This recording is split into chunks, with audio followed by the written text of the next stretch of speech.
इर्शाळवाडीची घटना दुर्दैवी होती, पण त्या घटनेनंतर पुनर्वसनासाठी मुख्यमंत्री एकनाथ शिंदेंनी जे काही केलंय ना, ते कौतुकास्पद आहे। तुम्हाला माहिती आहे का, त्या घटनेची माहिती कळताच मुख्यमंत्र्यांनी मदत पोहोचवली होती। ते स्वतः पहाटे उठून इर्शाळवाडीला पोहोचले होते। दुर्घटनेच्या ठिकाणी मुख्यमंत्री स्वतः चालत गेले होते। मीडियाच्या आधी मुख्यमंत्री घटनास्थळी पोहोचले होते आणि त्यांचं इर्शाळवाडीसाठी काम तेवढ्यावरच थांबलं नाही।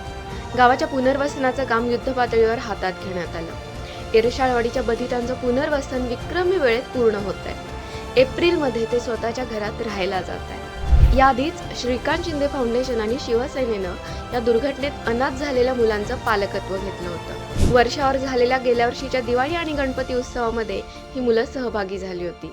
एकनाथ शिंदे यांनी गेल्या वर्षीचा स्वातंत्र्य दिन सुद्धा त्या मुलांसोबत साजरा केला होता। एखादी घटना घडते तेव्हा मीडिया समोर तिथे जाऊन दिखावा करणारे खूप असतील, पण पुनर्वसनावर जातीने लक्ष ठेवून त्या घटनेतल्या बाधितांचं पुनर्वसन 1 वर्षाच्या आत पूर्ण करणारे एकनाथ शिंदे पहिलेच। माणुसकीच्या डिपार्टमेंटमध्ये ना आपल्या मुख्यमंत्र्यांना 100% मार्क्स आहेत।